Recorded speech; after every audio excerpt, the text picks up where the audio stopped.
पण वडील जर आज असते तर मला असं वाटतं की माझ्या आनंदात ते नाहीये, त्याची खूप खंत मला जाणवते. अ, ते आज पाहायचे होते खरंच. माझ्या आनंद आनंद हा बघण्यासाठी नक्कीच ते असले असते तर खूप मला छान हे वाटलं असतं. पण ठीक आहे, काही हरकत नाही. तर तिथं गेल्यानंतर डॉक्टरनी असं सांगितलं, माझ्या तर पायाखालची जमीन सरकली. तो दिवस एक क्षण जरी आठवले ना अंगावर काटा येते माझं. डॉक्टरने असं सांगितलं तिथे गेल्यानंतर, की इतकं होईपर्यंत तुम्ही बसलातच कसे? आता आमच्या त्याने जेवढं होईल तेवढे आम्ही प्रयत्न करू. असं वाटत होतं की आता नवरा वाचत नाहीच आपला, आपलं संपलं सगळं. असं कुठेतरी एक एक क्षण असं वाटत होतं की संपलंय सगळं असं वाटायचं त्यावेळेला. जवळजवळ 10-12 दिवस तर आयसीयूमध्ये होते. आणि त्यावेळची घरची परिस्थिती अशी होती सर्वप्रथम तर आयएमसी मॅनेजमेंटचे हा जो दिवस बघते किंवा हे करते तर आयएमसीच नसती तर हा दिवस बघण्याचा योग आलाच नसता. तर त्यासाठी आयएमसी मॅनेजमेंट आपले chairman and founder doctor Ashok Bhatia sir आणि सत्यम भाटिया सर यांना खरोखरच त्यांना वंदन करते की त्यांनी आयएमसी सिस्टमची निर्मिती केली. त्यानंतर आपले सगळे ऑल सिनियर अपलाईन असतील त्यांचेही धन्यवाद. त्यानंतर आपले डॉक्टर प्रताप पवार सर महागुरु आपले त्यांनी की महाराष्ट्रात आपल्यापर्यंत प्रत्येक घरापर्यंत आपल्यापर्यंत आयएमसी आणून पोहोचवली. त्यानंतर डॉक्टर संध्या मॅडम यांचे खूप खूप मी धन्यवाद मानेन की त्यांचा म्हणजे खूप मोठा सपोर्ट आपल्या सगळ्यांना असतो ट्रीटमेंटच्या माध्यमातून असेल किंवा अनेक गोष्टीतून असेल. त्यानंतर पीएमपी टीमचे ऑल लीडर्स यांना पण मी खरंच त्यांना पण त्यांचंही स्वागत करते. आणि आज जे माझे ऑल बिझनेस पार्टनर ऑल माझी टीम यांना यांचे पण मी खरंच त्यांचे पण खूप आभार मानते की ते सगळे आहेत म्हणून मी आहे. नक्कीच तर सगळ्यांचे आभार मानते. आणि ज्यांना खरंच विसरता येणार नाही असे म्हणजे माझे ग्रेट अपलाईन जे केलो आहे सर त्यांच्यापासूनच आम्हाला मिळाली तर त्यांचे पण खरंच मनापासून मी धन्यवाद मानते. आणि माझ्या स्पीचला सुरुवात करते. एमसी असा एक प्लॅटफॉर्म आपल्यासाठी मिळाला, खूप सुंदर असं प्लॅटफॉर्म हा आपल्याला मिळाला की आपली लाईफ स्टोरी आपली सुखदुःख असतील आपले अनुभव असतील आपल्याला समोरच्याला शेअर करण्यासाठी आपल्याला हा चान्स मिळाला. हा माझी लाईफ स्टोरी तुमच्या पुढे मांडण्याची मला संधी मिळाली आणि ती संधी सरांनी दिली तर त्यासाठी सरांचे पुन्हा एकदा आभार मानते. माझं नाव Sonali Laxman Sherekar, IMC ambassador star, crown ambassador star Dharashiv. आणि माझा जन्म तसा मध्यमवर्गीय मिडल क्लास फॅमिलीमध्येच मध्यमवर्गीय कुटुंबातच झालाय. उस्मानाबाद या जिल्ह्यात उस्मानाबाद किंवा आता जे बदललेलं नाव आहे धाराशिव. तर धाराशिवमध्ये जन्म झाला. माझं पूर्ण आयुष्य इथेच गेलेलं आहे. माझं प्राथमिक शिक्षण माझं थोडक्यात शिक्षण सांगायचं म्हटलं तर एमए बीएड माझं झालंय. तर प्राथमिक शिक्षणापासून ते एमए बीएड पर्यंतचा पूर्ण शिक्षणाचा जो प्रवास होता तो पूर्ण प्रवास माझा धाराशिवमध्ये झालेला आहे. आणि घरामध्ये जर बघायला गेलं थोडक्यात परिवाराचं सांगायला गेलं तर माझे आई वडील माझ्या 2 मोठ्या बहिणी आणि एक मोठा भाऊ असं आणि मी माझा असा एक परिवार परिवार आहे. आता सध्या वडील नाहीयेत पण तर असा परिवार आहे. तर या परिवारामध्ये मी सगळ्यात लहान आहे. तर लहान असल्यामुळे सगळ्यांची लाडकी होते आता पण आहे. तर माझं जर एक लहानपण सांगायचं गेलं कसं गेलं तर खूप आरामात म्हणजे कुठल्या गोष्टीचं काही टेन्शन नाही किंवा काही कुठलं हे नाही की हे नाही मिळालं ते नाही मिळालं किंवा खूप हे होतं असं काही नाही.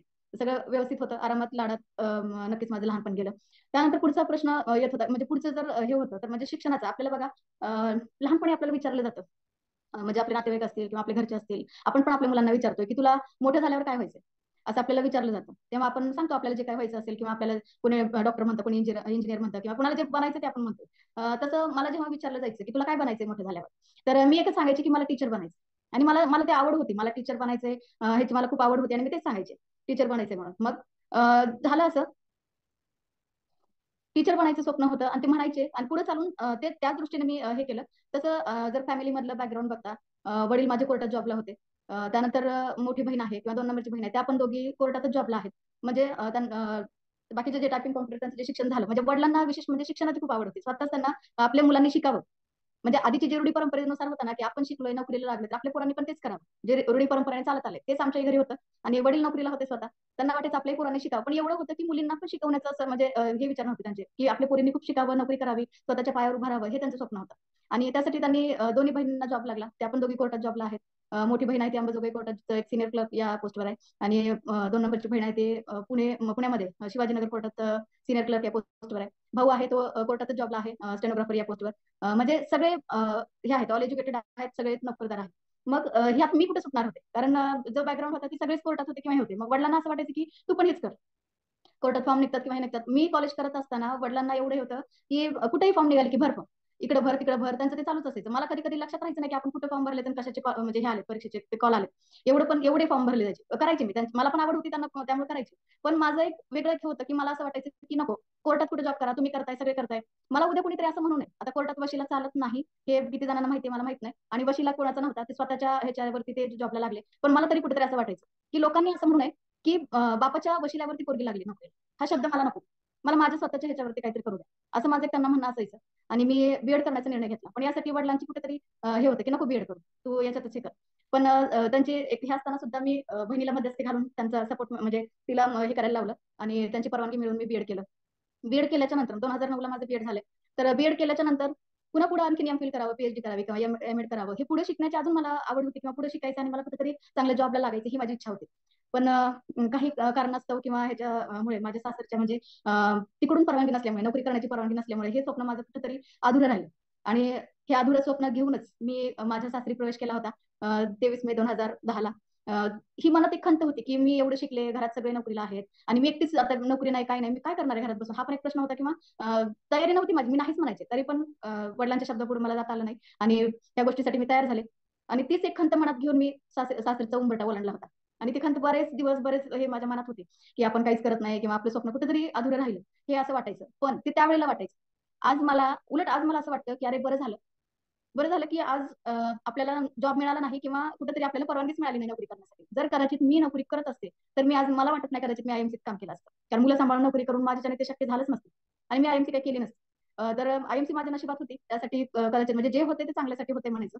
आणि आज आता पूर्वीचा आणखी मागच्या अनुभव तर मी सांगणारच आहे, पण आजचा जर अनुभव बघायला सांगितलं, मागच्याच महिन्यातली गोष्ट आहे की आज माझ्या बहिणी स्वतःहून सांगतात. म्हणजे हे म्हणतात की समजा कोणी विचारलं हे केलं, लहान बहीण काय करते किंवा हे, तर तिच्या कोर्टातले जे जज आहेत त्यांनी विचारलं होतं, म्हणजे असंच काही त्यांचा विषय झाला होता, तिथं विचारलं की हे म्हणजे काय करतात, असं काहीतरी चर्चेत विषय झाला, त्यांनी सांगितलं की आयएमसी करते. आयएमसी म्हणजे काय त्यांनी विचारलं होतं. मग तिने मलाही सांगितलं की असं. मग तिने सांगितलं की सर आम्ही जेवढं कमवतोय त्याच्या दुपटीने ती कमवते. म्हणजे हे बोलताना कुठेतरी त्यांना पण अभिमान वाटतो, कौतुक वाटते की आम्ही जेवढं कमवतोय त्याच्यापेक्षा आमची लहान बहीण जास्त कमवते किंवा एवढा मान सन्मान हे सगळं बघताना वेळ नाही येतात, काही करत नाहीत, पण त्या बघतात ह्या सगळ्या गोष्टी. त्यामुळे त्यांना त्याचा खूप अभिमान वाटतो की अरे ही एवढं कमवते किंवा एवढे कर. तर मला एवढं हे झालं की तू त्यांना का नाही सांगितलंस मग आयएमसी काय आहे, मी असते तिथं तर लगेच सांगितलं असतं, असं मला एक उत्सुकता तिथं जाणवली. पण ठीक आहे, काय हरकत नाही. तर ही गोष्ट आहे. तर आयएमसी होते नशिबात म्हणून कदाचित जॉबचं हे नाही, पण आणि त्याची खंत आज मला अजिबात वाटत नाही. आज पण माझ्या मैत्रिणी म्हणतात की तू परीक्षा दे किंवा पुढे हे कर, मी नाही, आता आपल्याला काहीच करायचं नाही, आता फक्त ओनली आयएमसी करायची आणि याच्यातच आपल्याला माहिती. तर हे माझं चाललंय, तर प्रवास आपला चालूच आहे. त्याच्यानंतर आयएमसी मिळाली कधी आम्हाला किंवा आम्ही सुरुवात कधी केली आयएमसीची हे जर सांगायचं म्हणलं तर 2016चे एंडिंग म्हणजे मला वाटतं डिसेंबर 2016ला. जसं सरांनी सांगितलं की आयएमसीच्या पूर्वी आयएमसीच्या पूर्वी एलआयसी एजंट म्हणून पण मी काम केलं. म्हणजे मी नाही काम केलं, काम सरांनी केलं, कारण माझी मुलं लहान होती, मला शक्य नव्हतं बाहेर पडून काय करणं. तर सरांनी जॉब करत करत एलआयसी एजंट म्हणून काम केलं. म्हणजे एजन्सी माझ्या नावावर होती, पण सर काम करायचे. मग आमचे जे एलआयसीचे डीओ होते, म्हणजे जे के लॉयर सर, जे की माझ्या आयएमसीचे पण अप्लाय नाही, त्यांनीच आयएमसी दाखवली. ज्यांनी एलआयसी मध्ये आम्हाला एजन्सी दिली होती त्याच व्यक्तीने आम्हाला आयएमसी दाखवली. आणि एक दिवस धाराशिवमध्ये डॉक्टर पवार सरांचा सेमिनार होता. मला वाटतं पहिलाच तो सेमिनार होता इथला आयएमसीचा. मला वाटतं सर त्यावेळेला चेअरमॅन पदावरती असतील. आणि त्या मीटिंगसाठी शेरकर सरांना त्यांनी इन्व्हाइट केलं होतं. मग तिथं एकटं जाण्यापेक्षा चला आपण आपले मित्र पण सोबत घेऊन जावेत, असं म्हणून त्यांनी त्यांचे मित्र म्हणजे आयएमसी मध्ये आपल्या माझ्या टीम मध्ये चेअरमॅन या पदावर आज आहेत ते वाळदे सर. तर ते त्यांना सोबत घेऊन त्या मीटिंगसाठी ते गेले होते. मीटिंग मध्ये गेले, सरांनी तुळशीचा डेमो दाखवला, ते ड्रोन मध्ये तुळशी जाळून दाखवली किंवा काय काय प्रयोग करून दाखवले. त्यावेळेला सरांचा असा विचार होता की एक डॉक्टर असून हे असलं दाखवतात, काहीतरी काहीतरी वेगळंच वाटते किंवा म्हणजे त्यांना ते तेवढं हे झालं नव्हतं. म्हणजे त्यांची डॉक्टर की चालत नसेल किंवा काहीतरी येऊन दाखवलंय सरांनी आपलं हे केलं म्हणून ते काय केले, अर्ध्यातच निघून आले. पण त्यांचे जे मित्र होते म्हणजे वाळदे सर होते, त्यांना ती गोष्ट आवडली होती. सर या तुळशीमध्ये काहीतरी दम आहे, ते चांगलं आहे, आपण बघूया सर, काहीतरी करूया. तर माझी इच्छा आहे सर, आपण करूया, तुम्ही करत असाल तर मी करतो, असा जेव्हा त्यांचा शब्द आला तेव्हा फक्त ओनली टाइमपास म्हणून. आणि हा सेमिनार झालेला मला माहिती नव्हता, कारण घरी आल्यावर मला सरांनी काही सांगितलं नाही की मी अशा अशा सेमिनारला गेलो होतो किंवा असं काहीतरी ऐकलं, मला यातलं काही माहित नव्हतं. त्यानंतर आता एलआयसीच काम कर, माझे डॉक्युमेंट्स वगैरे सरांकडेच असायचे, त्यामुळे जॉईनिंग पण केलेलं मला माहित नव्हतं. मला जवळजवळ 1 महिना म्हणजे बरेच दिवस मला माहितीच नव्हतं की माझं जॉईनिंग झालेलं आहे किंवा असं काहीतरी ह्यांनी बघितलंय किंवा काहीच माहिती नव्हतं. त्यानंतर सरांना आवडलं, त्यांनी सांगितलं की सर तुम्ही जॉईन करत असाल तर मी करतो, म्हणून या ह्याच्यावरती त्यांच्यासाठी चला टाइमपास म्हणून काय कसं असेल काहीतरी म्हणून सरांनी जॉईन केलं. तेव्हा आयएमसीचं काहीही माहित नव्हतं आणि जॉईनिंग केलं. त्याच्यानंतर स्वतः काही प्रोडक्ट सांगितलं नाही किंवा घरी पण मला सांगितलं नाही किंवा काही नाही. घरी येऊन आपलं काहीतरी तुळशीचा प्रयोग वगैरे असे करायचे, 10ला 11ला यायला लागले. त्यांचं बाहेर म्हणजे दोघं तिघ जण मित्र मिळून आपलं चाललं होतं काम. मग घरी येऊन सांगायचे, मी विचारायचे पण आम्ही करताय काय नेमकं, सांगा तरी मला, काय काहीच सांगायचे नाही, काही सांगितलं नाही. मग आमच्यात एकदा भांडण पण झालं की तुम्ही रोज 10ला 11ला येताय, तुमचं चाललंय काय नाही. ह्याच्यावरून आमच्यात थोडेसे वाद पण झाले. मग हे वाद झाल्यानंतर वाडे सरांनी आयएमसीचं शॉप घेण्याचा निर्णय घेतला होता. आणि ते शॉप घेतलं आणि त्यावेळेला पहिल्यांदा आम्ही त्यांच्या शॉपला म्हणजे ओपनिंग होतं त्यांचं, तेव्हा पवार सर तिथे आले होते. आणि मला वाटतं पवार सरांची माझी ती पहिली भेट होती. तर तिथे आम्ही त्या शॉप ओपनिंगसाठी गेलो आणि त्या दिवशी मला समजलं की अरे आपलं पण जॉईनिंग झालं याच्यामध्ये आणि अशा आयुर्वेदिक प्रोडक्ट. त्या दिवशीचा एक मला अनुभव आठवतोय की म्हणजे माझ्या राहणीमानातलं हे सांगते. पूर्वी पण मी हेच सांगते. मॅडम हसताय, त्यांना माहिती आहे हा अनुभव. तर हे सांगते की त्यावेळेला मला सरांनी विचारलं होतं. मी एकदम साधी सिंपल राहण्याची मला सवय होती. आता पण मी तशीच आहे. तर तेव्हा मला सरांनी एक विचारलं होतं की तुमची 10वी झाली आहे का? असं म्हणल्यानंतर मला मनात कुठेतरी थोडासा राग आला होता सरांचा. माझं शिक्षण एवढं आहे, सर मला म्हणतात 10वी झाली आहे का? असं कुठेतरी मला थोडंसं वाटलं होतं. पण सरांना सांगितलं. पण काय माहिती सरांना कशावरून वाटलं असेल किंवा माझ्या राहणीमानावरून वाटलं असेल किंवा कशावरून वाटलं असेल किंवा सहज विचारलं असेल माहित नाही. तर त्यावेळेला वाटलं होतं असं. तर हे सांगते तिथं मला ते कळलं आणि त्याच्यानंतर आम्ही कुठेतरी प्रोडक्ट युज करायला वगैरे चालू केले. सरांना ऍसिडिटीचा प्रॉब्लेम होता. मला पण काही पर्सनल प्रॉब्लेम होते. तर आम्ही मग प्रोडक्ट युज केले. युज करायला चालू केलं आणि मग तिथून हळूहळू म्हणजे सुरुवात झाली. सरांनी सांगितलं होतं की याच्यात पेमेंट पण मिळतं आणि ह्याच्यात आरोग्य पण मिळतं. ही गोष्ट डोक्यात बसली होती आणि पहिल्यांदा तर मला आपण रिझल्ट घेऊ. त्याच्यानंतर बघूया आपण पुढचं काय ते. तर पहिलं पेमेंट आलं होतं माझं ₹362. काही प्रोडक्ट युज केले, थोडेसे काही प्रोडक्ट युज केले आणि ₹362 पेमेंट आलं. ते पेमेंट बघितल्यावर मी खूप हसले होते. आज पण सर आमच्या प्रत्येक मीटिंगमध्ये सांगतात आमच्या मॅडम हसल्या होत्या म्हणून. तर ₹362 पेमेंट बघितल्यानंतर मी हसले आणि त्यांना म्हणलं, हे 100 आणि ₹200 कमवण्यासाठी आपण आयएमसी म्हणजे ₹100-200 कमवण्यासाठी आपण लोकांच्या दारोदार जायचं का? हा प्रश्न माझा त्यावेळेला होता. आणि पण त्यावेळेला माहित नव्हतं ना, की या 200-300 रुपयाची उद्या 2-3 लाखात किंवा पुढे लाखांमध्ये त्याचं रूपांतर होणार आहे हे माहित नव्हतं. तर आयएमसी काय कळतच नव्हतं त्यावेळेला. तर सरांनी हे केलं. मग त्यांना प्रश्न पडला. ही गोष्ट झाल्यानंतर मग सरांनी पवार सरांना विचारलं, की "सर याचं पेमेंट कसं मिळतंय? तुम्ही म्हणता याच्यात हे मिळतं, तर तुमचं पासबुक दाखवा." असं सरांनी त्यावेळेला पवार सरांना विचारलं होतं आणि सरांनी ते दाखवलं. सरांनी त्यांचं पासबुक शेरकर सरांना दाखवलं, लाखाचं पेमेंट दाखवलं दाखवलं आणि सरांनी एवढंच सांगितलं, की पंढरपूरला मीटिंग असते, सेमिनार असतो. तर त्या सेमिनारला तुम्ही या. तिथं मी तुम्हाला शिकवेन, की पेमेंट कसं मिळतं, प्लॅन कसा आहे हे केल्यानंतर. मग त्यानंतर सर दुसऱ्याच महिन्यामध्ये पंढरपूरला सेमिनार होता. त्या सेमिनारमध्ये सर गेले आणि त्या दिवशी दिवसभर तिथं प्लॅनवरती मीटिंग झाली. मी नव्हते त्या मीटिंगला. तर सर गेले होते. प्लॅनवरती मीटिंग झाली. माहिती नाही सरांना काय समजलं त्याच्यामध्ये किंवा काय हे, पण याच्यात पैसा मिळतो, काहीतरी वेगळं आहे, असं सरांना जाणवलं आणि सर म्हणले त्यांनी त्या दिवशीच निर्णय घेतला, की नाही आपल्याला आयएमसी करायची किंवा आपल्याला काय हरकत आहे पार्ट टाइम म्हणून आपण जॉब तर करतोय, ते करत करत करायला काही अडचण नाही. म्हणून आम्ही निर्णय घेतला आणि तेव्हापासून मग हळू एक लोकांना सांगत म्हणजे सुरुवात केली. आणखीन अनुभव असे होते, की म्हणजे तेव्हा सर चेअरमन या पदावर होते आणि सर होते जॉबला, शेरकर सर जॉबला होते. त्यामुळे त्यांना तेवढा वेळ नसायचा. मग सर यायचे, सर सांगायचे की मी उद्या येणार आहे बघा, कुठेतरी मीटिंगचं नियोजन करा. मग तेव्हा काही सेमिनार नव्हते. आज एक सर सीपी पदावरती आहेत. त्यांना म्हणून आज 100 लोक पाहिजे किंवा 60-70 लोक तरी पाहिजे, 80 लोक पाहिजे. हा एक आज त्यांचं पद आहे किंवा हे. पण त्यावेळेला सर काय असे म्हणत नव्हते की एवढी लोक पाहिजे, तेवढी लोक पाहिजे. सर पण नवीन होते. आम्ही तर नवीनच होतो. आम्हाला तर काहीही बोलता येत नव्हतं, काहीही नव्हतं. आमच्याकडे ड्रेस कोड सुद्धा नव्हतं. काहीच नव्हतं. आम्ही अगदी नवीन होतो. सर फक्त सांगायचे कुठेतरी मग मीटिंग ठेवा, कुठेतरी हे करा. मी येतो. मग सर यायचे आणि मग मी त्यावेळेला माझी बहिणी पण सोबत होती. त्यानंतर वाळदे सर असायचे, आणखीन एक सर होते बिराजदार सर म्हणून. तर आम्ही चौघं सरांच्या सोबत जायचं. आम्ही फक्त नियोजन लावून बसायचं. आम्ही लोक गोळा करायची आणि सरांनी येऊन सांगायचं. त्यावेळेला हे होतं की आम्ही प्रोडक्ट दाखवण्यासाठी आपल्याकडे आज आपण काय करतोय बॉक्स भरून आपण प्रोडक्ट घेऊन जातोय. त्यावेळेला सर प्रोडक्ट वगैरे तेवढे आम्ही आणत नव्हतो. सरांनी चार्ट बनवलेले होते. म्हणजे आपले प्रोडक्टचे जे कव्हर असतात. आधीची पॅकिंग पण खूप वेगळ्या होत्या आणि त्याचे सरांनी लॅमिनेशन करून एक सगळे हे बनवलेले होते. माझ्याकडे पण ते प्रोडक्ट आज पण आहेत. छान वाटतं ते. असं वाटतं की पुन्हा आपण जुन्या पद्धतीने अजून दाखवावं का? ते छान वाटतं. म्हणजे मागच्या हे आठवलं की. तर ते लॅमिनेशन केलेले अजून पण माझ्याकडे आहे. तर ते दाखवून आम्ही हो मीटिंग घ्यायचं. मग सर कसे बोलायचे, सर कशी सुरुवात करायचे, डेमो कसे दाखवायचे, हे आम्ही करायचं. दिवसभर सर मीटिंग घ्यायची आणि निघून जायचे. तर अशा पद्धतीने मग हळू आम्ही थोडंसं मीटिंग वाढवल्या. मीटिंग हे करत करत मला वाटतं पहिला सेमिनार पहिलं हे घेतलं होतं. मग आम्हाला बघायचं काय होतं, ही परीक्षा होती. आयएमसी इतके सहजासहजी पटकन हे केलं नाही. म्हणजे स्वतःला तर प्रोडक्टचा रिझल्ट आला होता. पण आता लोकांमध्ये जायचंय, लोकांमध्ये सांगायचंय. तर मग आपण एक काम करूया, की आपण मग हे केलं की लोहारा म्हणजे माकणीमध्ये पहिलं शिबिर घेतलं होतं सरांचं. कारण काय बघायचं होतं शिबिरामध्ये कसा रिस्पॉन्स येतो किंवा लोकांना रिझल्ट कसे येतात, खरंच या प्रोडक्टला तेवढे रिझल्ट आहेत का, हे बघायचं होतं. त्यासाठी मागणीला पहिलं शिबिर घेतलं आणि तिथं लोकांचे खूप चांगले अनुभव यायला लागले, रिझल्ट आले आणि तसंच हळूहळू असंच मिटिंगा करत आणि एवढं मात्र आहे की आज आयएमसीला असं म्हणतात की 5 वर्षांचा कोर्स आहे. खरं तर 5 वर्षामध्ये सीपी जायला पाहिजे. पण आम्हाला खूप लेट झालाय. माहिती मला की जवळजवळ 8 वर्ष झाली आज आम्हाला ह्याच्यामध्ये काम करत असताना. तर सर पण एवढं आहे की शिकत गेलो. प्रत्येक वेळेला म्हणजे पंढरपूरला मीटिंग असायची तर प्रत्येक महिन्याला कंटिन्यू आम्ही ह्या मीटिंग करत गेलोय. सेमिनार असतील किंवा जे काही प्रोग्राम असतील हे प्रत्येक गोष्ट आम्ही याच्यामध्ये करत गेलो. असंच हळूहळू वाढवत गेलोय. 1, 2, 3 लोकांपासून सुरुवात केली होती. आज 20,000 लोकांची टीम आहे आणि निरंतर आपलं काम चालू आहे. त्या पद्धतीने आपला प्रवास चालू आहे. मग हा प्रवास करत असताना काही अडचणी आल्या का तर हो प्रत्येकालाच येणार आहे. एक साधा रस्ता पण आपल्याला कधी रस्त्याने जायचं मला एखादा मार्ग जरी म्हणलं तरी तो सुद्धा कधी सरळ मिळत नाही आपल्याला. वेडावाकडा खड्ड्यांनी किंवा कधी हायवे लागेल, कधी खड्डे लागतील, कधी काय लागेल. तसंच भाग आहे आपल्या पण आयुष्यामध्ये चढ उतार, सुख दुःख सगळ्या सगळ्या गोष्टी ह्या चालत राहतात. तसंच आयएमसी मधला पण हा जो प्रवास आहे. तर या हा प्रवास म्हणजे काय आहे तर आपल्या अस्तित्वाची लढाई आहे म्हणायला हरकत नाही. की आयएमसीचा हा जो प्रवास आहे म्हणजे आपले स्वतःचं अस्तित्व घडवण्याचे एक हे आहे. त्याच्यामध्ये चांगले वाईट सगळे अनुभव येणार आहेत. ते आम्हाला पण आले. मग काय काय नेमकं केलं त्यावेळेला की कसं त्या गोष्टीतून आम्ही बाहेर पडलो किंवा हे केलं तर त्याच्यामध्ये सांगायचं झालं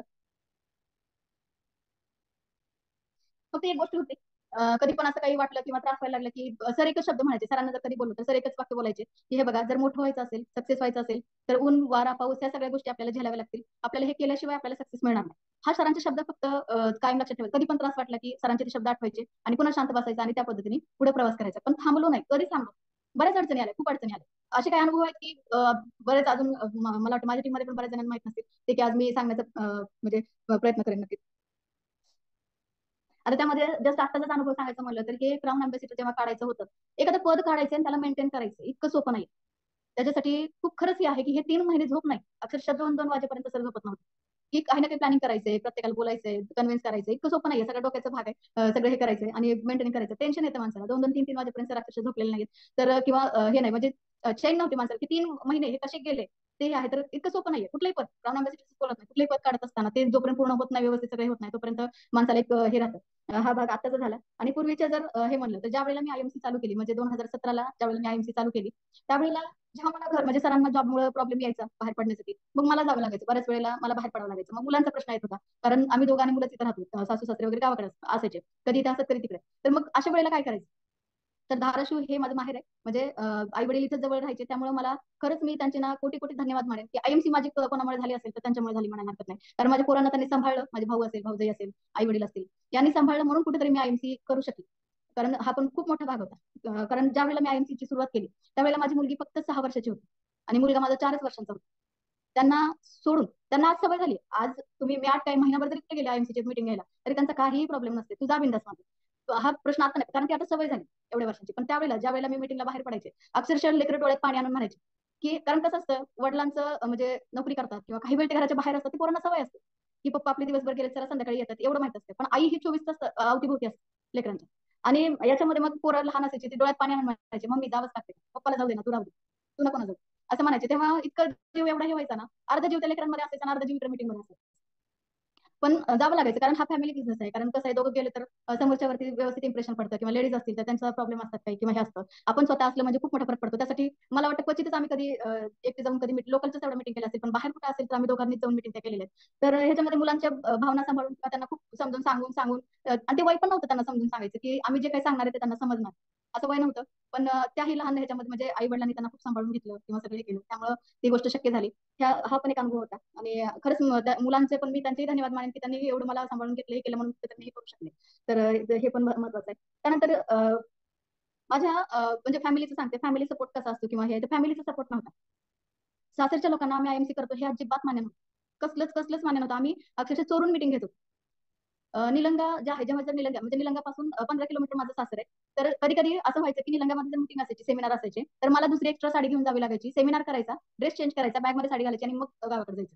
म्हणजे त्यांना कळू पण देत नव्हतो आम्ही की आम्ही मीटिंग करून आलोय किंवा कुठे मीटिंगला जायचंय किंवा काहीच नाही. त्यांना फोन आला तरी सांगायचं इकडे आहे तिकडे आहे असं म्हणायचं. पण म्हणायचं नाही की आम्ही इकडे गेलो. म्हणजे चोरून चोरून चेअरमॅन होईपर्यंत आम्हाला म्हणजे हेच होतं की सपोर्ट नसायचं. त्यांचं खूप सारखी कुरकुर असायची तर त्यासाठी मग आई वडिलांचं पण तेच असेल. आई वडिलांचं एवढंच होतं की म्हणजे दिवसभर पोरांना इथं टाकून जाते स्वतःच तरी खाणं पिणं वेळेवर नसतं दिवसभर फिरायचं कशाला एवढंही करतेस म्हणून त्यांचं पण पुढे हे असायचं. पण शेवटी मुलीच्या अट्टासाठी किंवा माझ्या आनंदासाठी ते शांत राहिले काही बोलले नाहीत आणि त्यांनी माझ्यासाठी तेवढं केलं.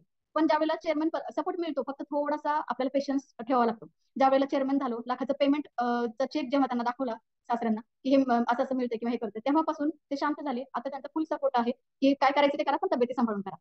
कारण हे म्हणण्याचं काही झालं की अनुभव हा पण सांगेन मी की अनुभव असा होता की आता मला वर्ष आठवत नाहीये पण लॉकडाऊनच्या पहिलेच बहुतेक सरांना कावीळ झाला होता. शरीकर सरांना कावीळ झाला होता आणि तो एवढा वाढला होता की ते आमच्या चुकीमुळे म्हणजे आम्ही 4-8 दिवस घरातच घालवले. तेवढं लक्ष दिलं गेलं नाही किंवा ट्रीटमेंट पटकन चालू केली नाही त्याचा परिणाम असेल जे काही चुका झाल्या असतील. तर त्याच्यामध्ये त्यांची तब्येत एवढी ढासळली होती अक्षरशः तिथं गेल्यानंतर डॉक्टरने असं सांगितलं माझ्या तर पायाखालची जमीन सरकली होती. तो दिवस ते क्षण जरी आठवले ना अंगावर काटायचे माझं. डॉक्टरने असं सांगितलं तिथे गेल्यानंतर की इतकं होईपर्यंत तुम्ही बसलातच कसे. आता आमच्या त्याने जेवढं होईल तेवढे आम्ही प्रयत्न करू. असं वाटत होतं की आता नवरा वाचत नाहीच आपला आपलं संपलं सगळं असं कुठेतरी एक एक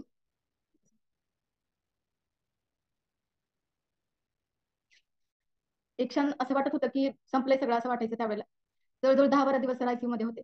आणि त्यावेळची घरची परिस्थिती अशी होती की घरच्यांचं एकच होतं की हे सगळं झालंय ते तुमच्या आयएमसी मुळे झालं. त्यांनी एवढं टॉर्चर केलं होतं ते म्हणजे टॉर्चर म्हणजे असं होतं की तुम्ही आयएमसी करताय दिवस रात्र बाहेर पडताय खाणं वेळेला नाही बाहेरचं पाणी पिताय जे दूषित सगळं म्हणजे बाहेरचं काही खाताय त्यामुळेच हे सगळं घडलं आणि त्यामुळेच ही वेळ आली. ते म्हणजे तो प्रसंग ते सगळे दिवस आठवले ना खूप हे वाटतं मला. आणि मी निगेटिव्ह झाले होते, खरंच मी त्यावेळेला खूप निगेटिव्ह झाले होते. आणि मी अक्षरशः मला आज पण तो दिवस आठवतोय. सोनटके सर आणि मोडेकर सर त्यांना भेटण्यासाठी लातूरला होते दवाखान्यात त्यांना भेटण्यासाठी आले होते. आणि जेव्हा मी म्हणजे सरांच्या समोर काही बोलले नाही, पण खाली आल्यानंतर मी सरांना म्हणजे मला ते राहवलं नाही मला. आणि एकदम मी म्हणून गेले की माझ्या लक्षात आलं नाही की डामलाईन समोर आपण हे नाही बोलायला पाहिजे, पण माझी ती परिस्थितीच नव्हती की मी काय बोलते किंवा काय करते. आणि मी तिथे खाली गेल्यानंतर एक त्यांना एवढं बोलले की सर शक्य नाही, आम्ही तर आयएमसी करणं शक्य नाही, असं मी त्यांना बोलले होते. आणि गेल्यानंतर मला वाटतं मोडेकर सरांनी लगेच शेरकर सरांना फोन केला. हे काहीतरी असं झालं आणि मॅडम तर असं म्हणतायत, मग आम्ही कसं करायचं, असं काहीतरी भाग झाला. तर मी वरती जाईपर्यंत सर माझ्या आयसीयू मध्ये असलेला पेशंट थोडेसे म्हणजे थोडे स्टेबल झाले होते, थोडे 2-4 दिवस गेलेले होते. पण मी ते घरच्या वातावरणामुळे किंवा ह्याच्यामुळे खूप डिस्टर्ब झालेले होते त्यावेळेस. तर सरांना एवढं तर मला एवढी जोरात ओरडली, मला आज पण तो क्षण आठवतोय की इतकी जोरात माझ्या ओरडले होते की तू असं बोलीस कशाला, तुला आयएमसी करायची नसेल नको करूस, मला आयएमसी करायची. त्यावेळेला अक्षरशः रात्रभर झोप नाही आली. तेव्हा विचार केला की हा माणूस अगदी आयसीयू मध्ये पडलाय, एवढ्या मरणाच्या दारात पडलाय माणूस, तरी पण ह्याला एवढं म्हणजे या माणसाला एवढी ओढ आहे किंवा एवढा आयएमसी विषयी हे आहे, मग यांना करायचं तर आपण आपल्याला नुसती साथ द्यायला काय अडचण आहे. मग तो विचार केला आणि कुठेतरी मनातली निगेटिव्हिटी बाहेर काढली आणि मग पुन्हा सुरुवात केली. 10-12 दिवसांनी सर घरी आले, म्हणजे लातूरला दिरांच्याच घरी होतो आम्ही. त्यांनी एक गोष्ट सांगितली, दीर अक्षरशः 2 तास आमच्याशी बोलत होते. त्यांनी एक गोष्ट सांगितली, जे काय करताय ना हे आयएमसी मुळे घडतंय, आयएमसी मुळे होतंय. तू गाडी घेतलीस आणि तुला त्या गाडीमुळे तू फिरायला लागलास आणि ह्या सगळ्या गोष्टी घडल्या. तू एक काम कर, माझ्या गाडीला चाकांची गरज आहे, तुझी गाडी विक, तुझे ते ह्याचे हे कर, मला दे किंवा काय पण कर, पण तू गाडी तुझ्याकडे नसली की तू आपोआप बसशील शांत, असं त्यांचं एक म्हणणं होतं. आणि हे केलं, पण करू नकोस आयएमसी करू नकोस बघ तू. म्हणजे खूप टोकाचं, खूप म्हणजे बोल बरंच काही बोलणं झालं. हे केलं आम्ही, फक्त दोघांनी फक्त शांत ऐकून घेतले, एक शब्दही त्यांना रिप्लाय दिला नाही, कारण चूक आमची आमची झाली होती. त्यामुळे आम्ही शांत बसलो, त्या वेळेला काहीही उत्तर दिलं नाही. आणि घरच्यांना हा एवढं मात्र करा, आयएमसी मध्ये घरचे लोक बोलणार आहेत की हे कशाला करतोय काय करतोय, त्यावेळेला उलट त्यांना बोलायचं नाही, त्यांना भांडायचं नाही किंवा काहीच करायचं नाही, फक्त एकच गोष्ट म्हणायची, थोडासा वेळ द्या किंवा शांत बसायचं, एक शब्दही बोलायचा नाही. त्यांनी आता शेवटी सोडून दिलं, त्यात आम्हाला काहीही म्हणत नाही, काहीच बोलत नाही. आणि दुसरा भाग होता माझी मोठी जाऊ. ती सतत मला माझ्या मोठ्या बहिणीप्रमाणे किंवा मला एका मैत्रिणीसारखं ती ट्रीट करते, तिचं म्हणजे हे आहे. पण ती सारखं मला एकच म्हणायची की सोनाली तू करतेस आयएमसी, ठीक आहे म्हणते, तुला परवडतंय का, तुला किती पेमेंट पडतं. किंवा सरांच्या जॉब मधलं पण पेमेंट मी कधी विचारत नाही, कधी कधी पेमेंट झालं कशाला खर्च झाला मी हे करत नाही, कारण विश्वास आहे ते करतात बरोबर, त्यामुळे मी त्याच्यात लक्ष घालत नाही. तर हा भाग होता की मग आयएमसीच्या पण ह्याच्यात मी कधी त्यांना एवढे केलं. तर त्यांचं एक म्हणणं असायचं की तू मग हिशोब ठेवतेस का, तू बायको आहेस, त्यांचा हिशोब घेत जा, किती दिवस आयएमसी करायची, पोरांचं बेसिक सगळं चाललं, पोरांचं वय किती आहे, तुझी तुझी गरज आहे त्यांना आता, जर त्यांचा पाय ढासळला तर पुढे तू काय करणार, हे सगळे प्रश्नांचा भडीमार माझ्यावर असायचं नेहमीच. हे असायचं की त्यांचं शिक्षण हे होईल, त्यांना अभ्यासाची सवय लागणार नाही, तू सारखी बाहेर असते, तुझं लक्ष नाही त्यांच्याकडे, पोरं वाया जातील, ह्या सगळ्या सगळ्या गोष्टींमधून जावं लागायचं. माहेरचे पण तेच बोलायचे, बहिणी तेच बोलायच्या, जाऊ पण तेच बोलायची, तू हिशोब ठेव हिशोब. मी ताई हिशोब ठेवणं मला नाही ते पटत, माझ्या ह्याच्यात बसत नाही, आहे ते करतोय आम्ही. मी त्यांना एकच म्हणायचे, कधी फोन आला की ताई मला अजून किती दिवस करायची तुला आयएमसी, एवढं म्हणायचे, सारखेच म्हणायचे. मग त्यांना एवढंच म्हणायचे, ताई आणखीन 6 महिने, आणखीन हे पद काढायचंय मला, आणखीन 6 महिने वेळ द्या, आणखीन 6 महिने वेळ द्या. असं करत करत करत मी त्यांना इथपर्यंत आणलं. अक्षरशः ज्या वेळेला लॉकडाऊन मध्ये माझं चेअरमॅन अम्बॅसिडर हे निघालं ते लॉकडाऊन मध्ये.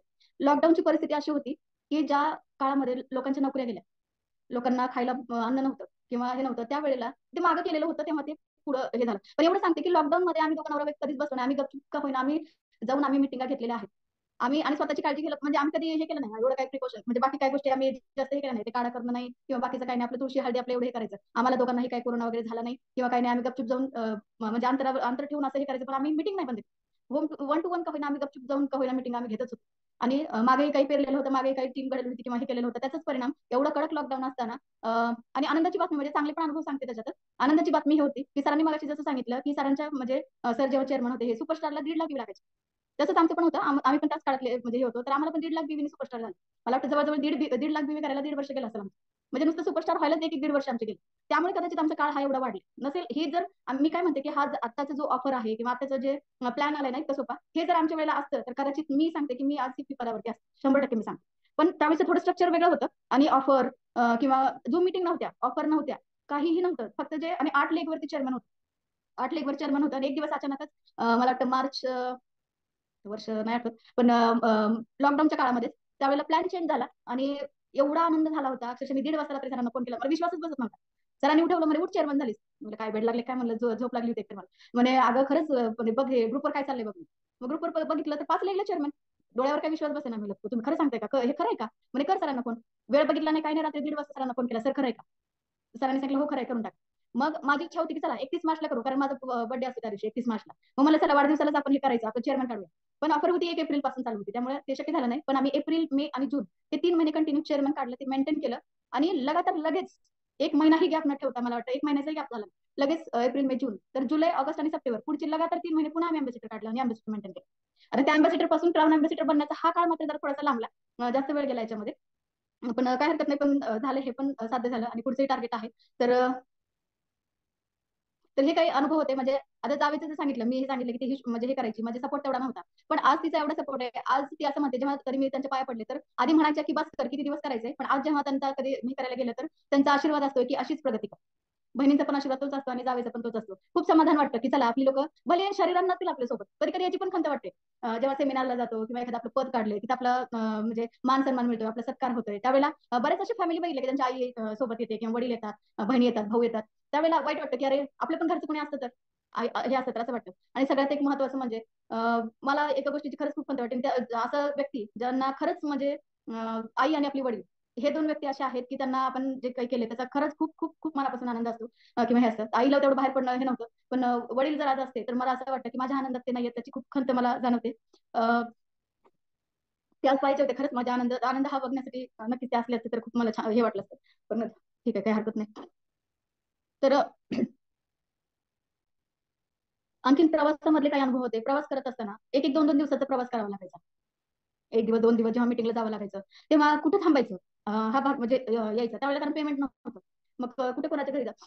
आणि असं व्हायचं की दिवसभर सरांना जॉब म्हणजे हे नसायचं, दिवसभर ड्युटी करा, ड्युटी करून लगेच संध्याकाळी पुन्हा लगेच 7-8 वाजले की चला गाडी काढा निघा. रात्रीचे अक्षरशः रात्रभराचा प्रवास असायचा आणि तेवढा प्रवास म्हणजे त्यांना झोप यायची, कारण दिवसभर ड्युटी केलेली असायची. 11-12 वाजेपर्यंत गाडी चालू शकतात पण पुढे चालवणं मुश्किल व्हायचं आणि मला काही गाडी येत नव्हती. तर त्यावेळेला मग हे व्हायचं आणि झोप लागली की मग आम्ही काय करायचं, पेट्रोल पंपावरती अक्षरशः गाडी थांबवायची, कारण 2-3 तास तर थांबायचं असतं. मग जाऊ दे थांबूया कुठेतरी, मग व्यवस्थित कॅमेरे वगैरे सगळे चेक करून हे करून आम्ही पेट्रोल पंपावरच थांबायचं 2-3 तास आणि मग पहाटे पुन्हा निघायचं आणि हे करायचं. आतापर्यंत हा प्रवास केला आणि आमच्या घरच्यांना ही गोष्ट माहिती नव्हती, पण माहित नाही कुठून कळली काय ते. आणि खूप आम्हाला त्याच्या म्हणजे ओरडा खावा लागला. त्याच्यामुळे आता कुठेतरी आम्ही बंद केलंय. सहसा मग कुठेतरी राहण्याची सोय बघूनच आम्ही हे करतो, कारण ते आजकालचे जर वातावरण बघता ते हे पण आहे, कारण खूप भीती वाटायची. रात्रीचं हे असायचं, कुणी नसायचं आणि आम्ही दोघंच असताना म्हणजे ह्या गोष्टीची भीती वाटायची. त्यानंतर आणखीन एक अनुभव आज मला असंच जेव्हा आता लाईफ स्टोरी म्हणलं की मागच्या सगळ्या गोष्टी आठवल्या की त्याच्यामध्ये बऱ्याच गोष्टी पुन्हा डोळ्यापुढून गेल्या. एक आता ते गाव कोणतं तुम्हाला आठवत, मला वाटतं जालना, हा जालन्यालाच आमची काहीतरी, हा जालन्यालाच मीटिंग होती. आणि जालन्याहून मीटिंग घेऊन आम्ही दोघं आणि परमेश्वर हेगडे सर, आम्ही तिघं होतो गाडीमध्ये. रात्रीची वेळ होती, रस्ते कुठले कसे असतात काय असतात आपल्याला तेवढं कुठं म्हणजे तिकडच्या नवीन साईडचं माहित नसतं ना. आणि तो रस्ता एवढा सुनसान होता की म्हणजे एक व्यक्ती नाही, टू व्हीलर नाही, फोर व्हीलर नाही, काय नाही. ते रस्ता खूप हे होता आणि त्याच रोडने आम्ही गेलो. पुढे एक छोटंसं हॉटेल होतं, तिथं चहासाठी थांबल्यानंतर ते व्यक्ती म्हणले पण अरे फॅमिली वगैरे सोबत तुम्ही इकडून कशाला आले म्हणून. हा रस्ता खूप हे आहे. त्यांनी तिथं झालेल्या घटना सांगितल्या. ते जेव्हा सांगितलं तेव्हा एकदम अंगावर म्हणजे काटा आला की अरे आपण या रस्त्याने आलोय. हे झालं आणि ते मॅप वगैरे दाखवलं तर मॅपचं आपण हे करतोय, अक्षरशः पुढे नदी आहे आणि पुढे जा म्हणून ते सांगते. म्हणजे हे पण अनुभव आलेले आहेत की सगळे प्रवास करत असताना अनेक अडचणी आल्या हे आल्या, पण तिथं म्हणजे लगेच काय आपण ह्या अडचणी आल्या म्हणून थांबत नाही की अशा अडचणी येतात म्हणून करत राहायचं आपलं हे निरंतर प्रवास आपला हा चालूच ठेवायचा. यातले काही होत्या.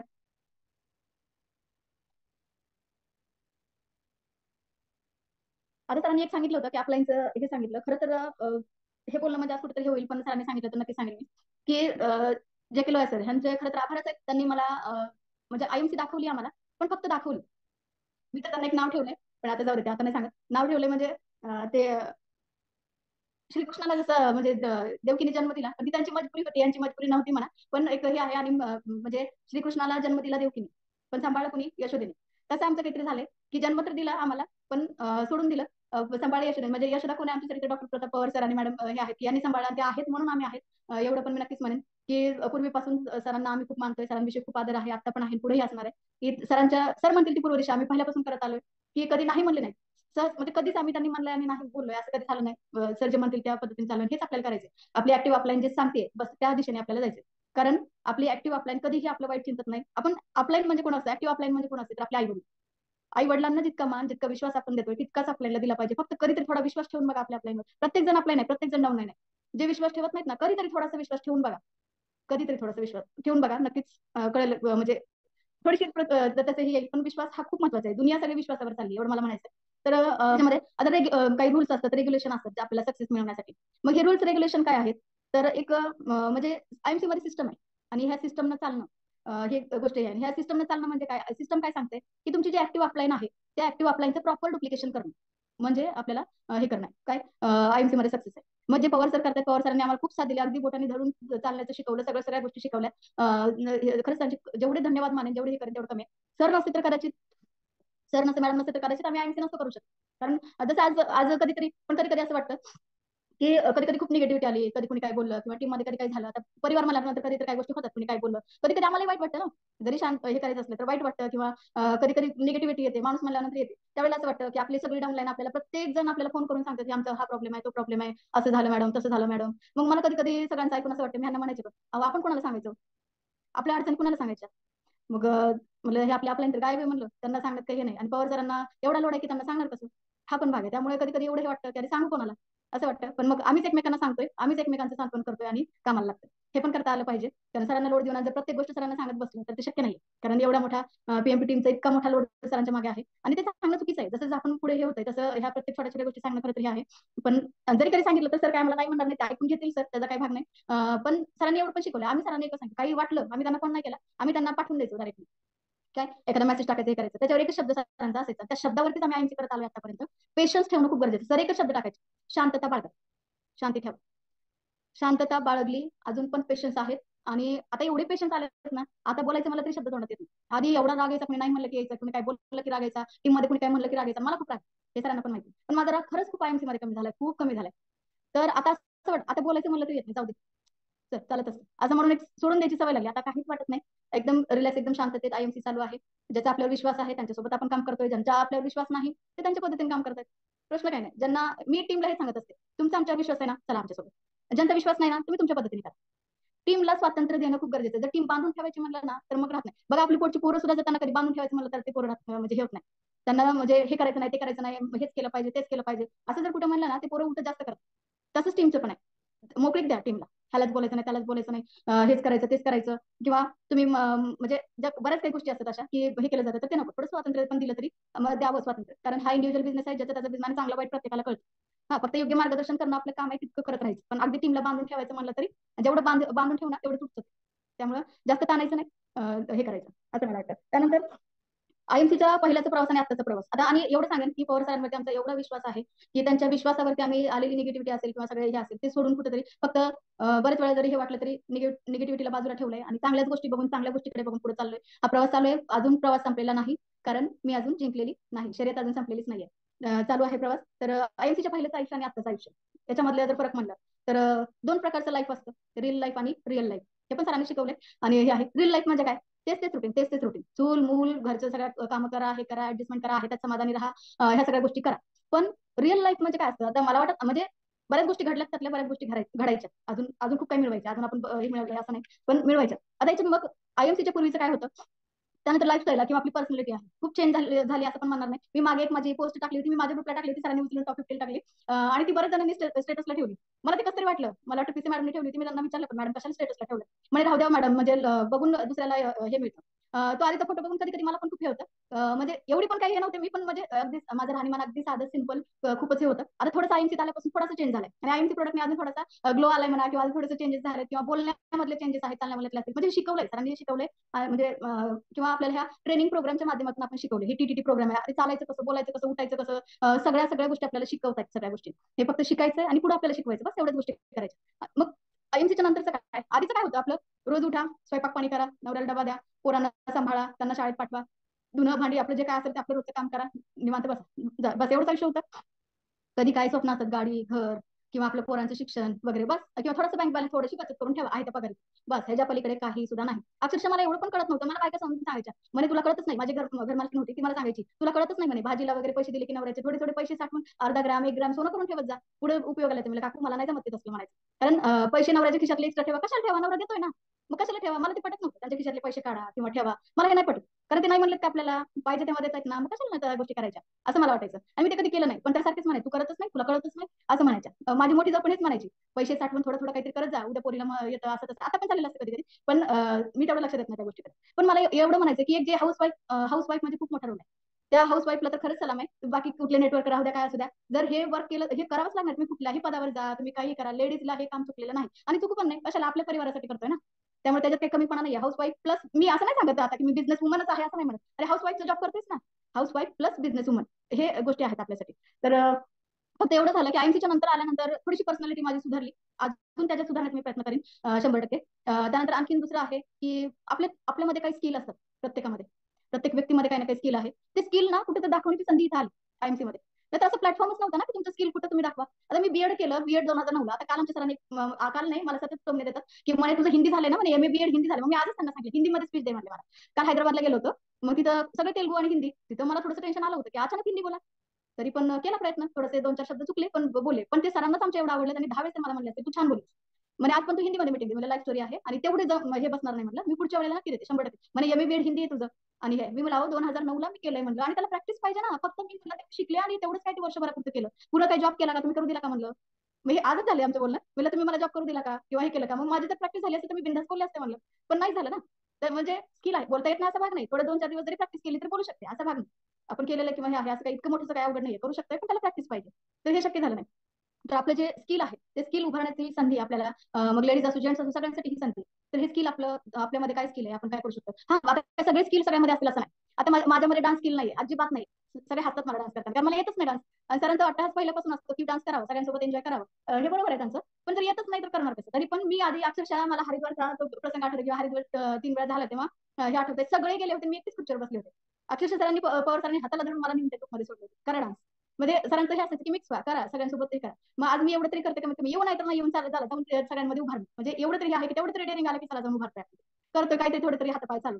हे भाग आहे. तर बोलण्याचे स्किल आहे, थोडं जर अभ्यास केला हे केला तर होऊ शकतं. पण आता ते पण चालू आहे आपलं, आपण करतोय त्या पद्धतीने. त्यानंतर स्वप्नांचं म्हणजे आपल्या हे घरचं रोजचं रुटीन सोडून किंवा आपलं जे मला घर गाडी हे सोडून कुठेतरी मोठी स्वप्न असतात आपली. त्याच्या पलीकडे पण काहीतरी आयुष्य असते, त्याच्या पलीकडे पण काहीतरी जग असते. हेच माहित नव्हतं. हाऊस वाईफ फक्त एक चाकोरीबद्ध 4 भिंतीच्या आपलं आयुष्य. माहेरी पण तेच होतं, सासरी पण तेच. की कुठे जायचा प्रश्नच नाही ना, कुठे जा. मी तर सुट्टीला पण कुठे गेलेली नाहीये, सगळे इथंच आहेत आमचे. त्यामुळे कुठेच जाण्याचा प्रश्नच नाही. त्यामुळे कधी कुठे बाहेर जा, लोकांशी कसं बोलायचं असतं व्यवहार. म्हणजे कुणी कुणी असं खूप ह्याच्यात बोललं ना तर ते पण मला कळत नव्हतं की ते कसे बोलतात आपल्याशी, त्याचा अर्थ काय असं. म्हणजे एवढं समजत नव्हतं. एक चाकोरीबद्ध आयुष्य होतं पण आता समजते. आणि आयएमसीने खरंच दुनियादारी शिकवली, कशी लोक आहेत. आणि मी असं म्हणेन, आता तुम्ही म्हणाल की मॅडम असं बोलताय की हे आहे, पण आयएमसीने जगायला शिकवलं स्वतःसाठी. आयएमसीने एवढं सांगितलं स्वतःसाठी जगा. बाकीचं काय, बाकीचं तर आहे दुसऱ्यांसाठी आपण जातोय हे करतोय. पण काही काही लोक असे जे हे बघितलं ना, खूप स्वार्थी लोक आहेत किंवा खूप बरेच काही लोक चांगली पण लोक तितकीच भेटली, जीवाला जीव देणारी किंवा एवढं आपल्याला जीव लावणारी लोक ती पण तेवढीच भेटली. आणि कठोर पण लोक तेवढीच भेटली. त्या कठोर लोकांनी पण खूप काही शिकवलं आणि चांगल्या लोकांनी पण खूप काही शिकवलं. आपल्याला घ्यायचं किती आणि सोडायचं किती हा आपला भाग. हा आपला भाग आहे. तर एवढं आहे की याच्या पलीकडे जाऊन पण काहीतरी आयुष्य असतं, हे कळलं. आणि स्वप्नांचं जर बघायला हे केलं तर एक 4 भिंतीच्या आत राहणारी हाऊस वाईफ आहे. तिने इथं पासूनचा प्रवास म्हणजे तो बाहेर देशातला प्रवास करणं हे खूप मोठी अचिव्हमेंट आहे. खूप मोठं काही तरी हे आहे. तर हे केलं. थायलंड ट्रिप झाली दोघांची पण. मलाच खरं वाटत नव्हतं की आपली ट्रिप झाली. मी घरात आता त्याचं पोस्टर लावले. मी वाटल्यास फोटो काढून ग्रुपला टाकेन की हे पोस्टर मी बनवलेलं नव्हतं, हे टीमनेच बनवलंय. तर परवा ते मला सापडलं. मी मला अरे इथं असं ठेवण्यापेक्षा म्हणलं आपण कुणीतरी आलं गेलं तर ते दिसेल सगळ्यांना, म्हणून मी ते घरामध्ये लावलंय की थायलंड 2023 थायलंड ट्रिप लावली. आता ह्या वर्षीचं पण पोस्टर बनवणार आणि 2024 मलेशिया ट्रिप हे पण लावणार. म्हणजे म्हणजे स्वतःच आपण स्वतःच मोटिवेट होते ते बघ.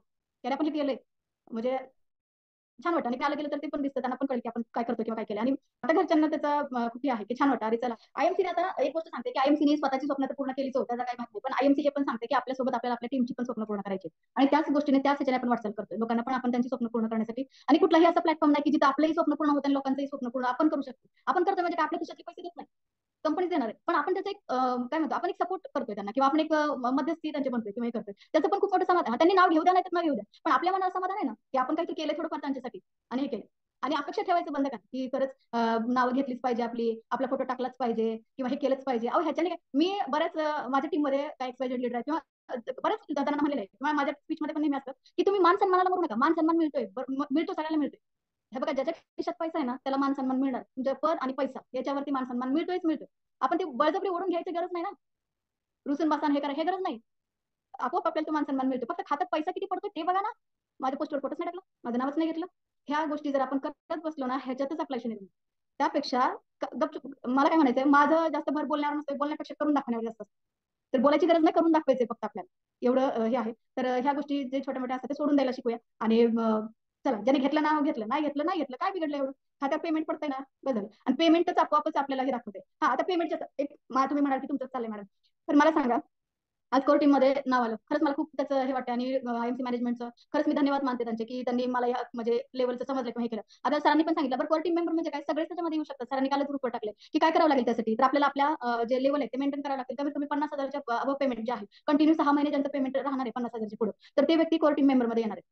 तर हा भाग आहे. तर तो ते झालं. किंवा टॉप 10 ची लिस्ट काढत असतो, त्या टॉप 10 मध्ये आपली नाव आल्यानंतर त्याच्यात तुम्हाला मान सन्मान मिळत नाही का, त्याच्यात नाव येणं हेच मोठी आपली अचिव्हमेंट आहे ना.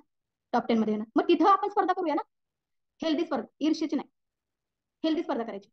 तर आपल्या टॉप 10 मध्ये कसं नाव येईल. आता आपण मध्ये मी काय केलं आपली, आणि आता आपल्याकडे ही पण सोय आहे, आता बऱ्याच जणांना माहिती नसलं तर सांगते, की जसं सरांनी टॉप 10 लिस्ट काढतात पीएमपीटी मध्ये, तशीच आपल्या आपल्या टीमची पण आपल्याला लिस्ट काढता येते. आपल्या त्या ऍप्लिकेशन मध्ये ऑप्शन आहे, मला वाटतं परचेस, काय परचेसचं हे ऑप्शन आहे ना, त्याच्या खाली रिपोर्ट्स काहीतरी ऑप्शन आहे, त्याच्यामध्ये टॉप अर्नर्स असं लिहिलेलं आहे. मग त्याच्यामध्ये 10 लोकांची लिस्ट काढू शकता, 50ची काढू शकता, किंवा हे आहे. तर तुम्ही त्याच्यात गेले 10 तरी लोकांची काढू शकता, म्हणजे कोण कोण लीडर आपल्या याच्यात आहेत बाबा, आणि त्यांच्यावरती जास्त आपल्याला, मी काय म्हणते, हजारो लोक जॉईन करा, नुसते सोडून देण्यापेक्षा 100च लोक ऍक्टिव्ह असे बघायचे आणि त्यांनाच मोठं करण्याचा जर प्रयत्न केला तर त्यांचाही सक्सेस आहे ना आपल्या. फक्त ती 100 लोक कोण आहेत ती आपल्याला कळता पाहिजे. हा भाग आहे. बस एवढंच आहे. आणि स्मार्ट वर्क, हार्ड वर्क दोन्ही गोष्टी आहेत, त्याच्यासोबत पेशन्स टिकून राहणं, ह्या गोष्टी गरजेच्या आहेत. आता राहिला भाग शेवटचा घेते, मला वाटतं बराच वेळ गेलाय.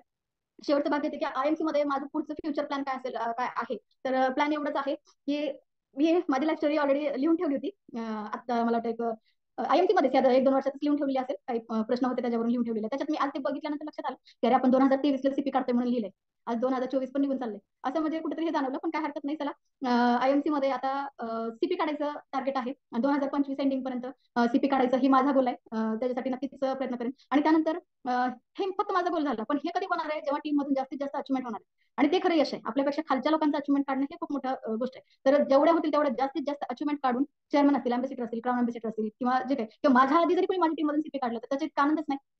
तर कुणी काढू द्या. तर त्याच्यासाठी हे आहे. मग त्याच्यासाठी करावं काय लागणार आहे. मी काय केलंय, ट्रेनिंग प्रोग्राम अटेंड केले, झूम मिटिंग केल्या. आता झूम मिटिंगचं थोडक्यात हे सांगायचं झालं अनुभव.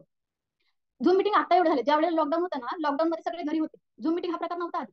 लॉकडाऊन मध्ये झूम मिटिंग चालू झाल्या, आणि पीएमपी टीमची झूम मिटिंग तर, आणि बऱ्याच लोकांना अक्षय बायका म्हणायच्या घरात बसून वेळ लागायचं काम आले, त्या गॅसच्या समोरच येतले इकडे, घरात नवरा, घरात दिवसभर तेच करा, खाऊ घाला, कंटाळा आलाय म्हणायचे, किंवा वेळ चाललाय. पण आमचं तसं नव्हतं, आम्ही पटापट कामावर कायची, करेक्ट 1 वाजता मिटिंगला बसायचं. 1 वाजता मिटिंग, रात्री 7 वाजता मिटिंग. अहो कसा वेळ निघून जायचं कळत नव्हतं, काम आणि मिटिंग शिकत शिकत सगळं हे करत करत, म्हणजे ते लॉकडाऊन आले त्याचं काही, हा फक्त. आणि कधी बातम्या वगैरे लावलं, हे केलं, ते वातावरण बघून थोडंसं मनात अशी भीती बसायची. आमच्या सरांनी टीव्ही पण बंद केली. ते नकोच म्हणे, बघ ना, नको ना, काहीच करू नको, तू कर आपली मीटिंग करा बस. कारण मला लगेच टेन्शन यायचं, अहो कसं व्हायचं, कसं व्हायचं, असं म्हणायचं. अगं बाई काय व्हायचं, दुनियाचं होईल ते आपलं होईल म्हणायचे, काय हे होणार आहे म्हणायचे. आणि मग पुन्हा ते बंदच केले, तू लावायचंच नाही म्हणजे बातमी. मग टीव्ही बंदच केला आणि फक्त फोकस केला आपल्या मीटिंगवरती, ह्याच्यावरती. तर लॉकडाऊनच्या काळात पण होईल तेवढे होम मीटिंग पण घेण्याचा प्रयत्न केला, झूम मीटिंगची सवय लागली, आणि हे केलं. आणि आता मी केलं, मी शिकले, आणि अजून शिकते. मी अजून काय खूप शिकले, मला खूप येते असं मला माहिती नाही, मी शिकते, अजून शिकायचंय. तर हे पण मीटिंग आणि टीमसाठी पण देण्याचा प्रयत्न करते, काहीतरी वेगळं वेगळं करण्याचा प्रयत्न नक्की माझा असतोय. आता पण आमच्या सकाळी 7:30 वाजता आमची झूम मीटिंग असते. आणि खरंच माझे टीम मेंबर सगळे खरंच त्यांचं कौतुक करेन की सकाळी सगळे वेळेला जॉईन होतात, सगळे छान पद्धतीने हे करतात.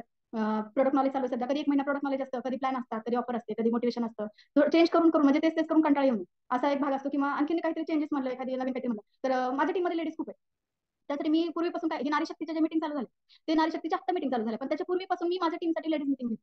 म्हणजे प्रत्येक महिन्याला किंवा 1.5 महिन्याला कधी काय अडचण आलीच तर 1-1.5 महिन्याला तर माझी लेडीज मीटिंग असते. सगळ्या लेडीज ओनली गोळा करायच्या, त्यांना मग प्रोडक्ट नॉलेज असेल, किंवा आपलं हे असेल, आयएमसी काय करावी महिलांनी, किंवा काय अडचणी आहेत त्यांना, फील्डवरती गेल्यावर काय अडचणी आहेत का, याच्यावर मीटिंग घ्यायची. मग ह्यावेळेस असं वाटलं की चला आपण प्रत्येक वेळेला आपण स्वतःच घेण्याऐवजी आपण एक काम करूया. आपले जे कंपनीचे आयएमसी मॅनेजमेंटचे जे ट्रेनर आहेत ना, नारी शक्तीचे आपले, सुनीता चंचल मॅडम, तर यांना मी कॉल केला, म्हणजे मेसेजच टाकला त्यांना.